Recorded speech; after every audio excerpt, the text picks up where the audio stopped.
Bonsoir Émilie Rousseau. Quel bilan pouvez-vous tirer de votre participation en tant qu'arbitre? Je suis très satisfait de mes premiers Jeux olympiques. Je n'aurais jamais pu espérer, aussi bien pour ma première participation.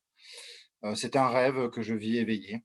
Oui, j'imagine que c'est une expérience incroyable, c'est pour ainsi dire faire partie des meilleurs arbitres de water-polo au monde.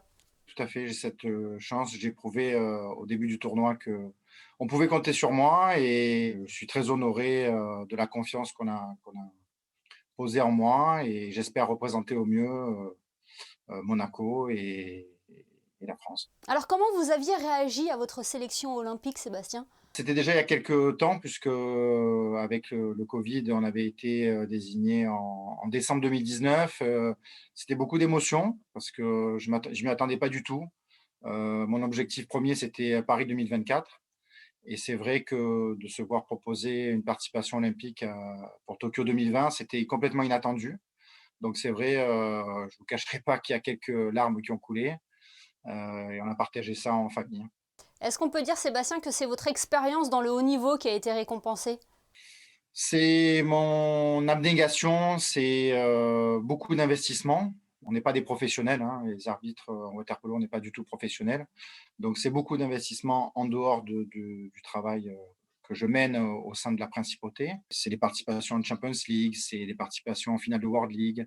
C'est beaucoup de temps, pris pour aller au bout du rêve. Mais c'est la devise olympique, donner toujours le meilleur de soi-même et viser l'excellence.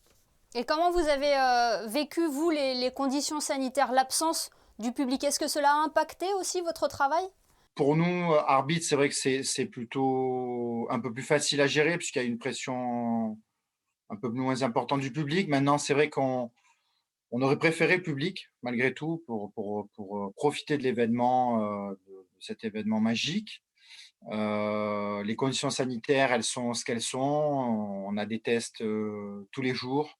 C'est le prix à payer dans ce contexte-là et c'est les Jeux olympiques, c'est le plus important, c'est de pouvoir les faire, de participer, Et vous avez eu l'honneur d'avoir la visite de son Altesse Sérénissime, le Prince Albert II, sur place à Tokyo.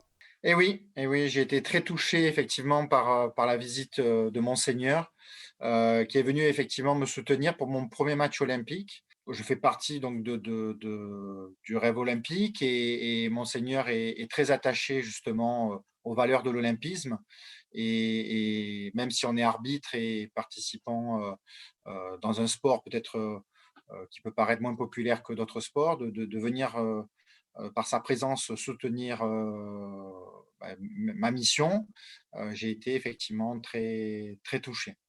Alors cet entretien est également l'opportunité de faire un coup de projecteur sur le water polo. C'est un sport très physique, hein.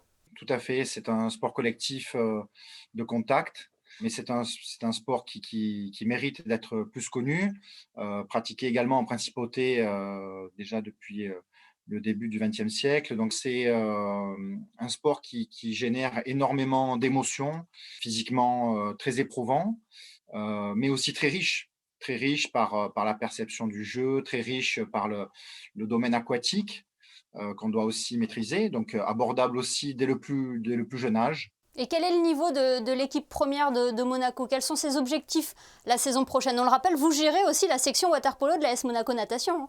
On a 6 équipes, effectivement, notre équipe première jouera, on l'espère, l'année prochaine en National 3, donc en quatrième division nationale. Mais on a surtout des jeunes de 15 ans et de 13 ans qui sont très, très prometteurs. Donc notre objectif premier est sur ce groupe-là, U15. Donc on va les accompagner et pourquoi pas aussi les intégrer à notre équipe première, certains éléments en les surclassant. Eh bien, merci beaucoup, Sébastien Dervieux, d'avoir été avec nous depuis Tokyo. Merci beaucoup, Émilie.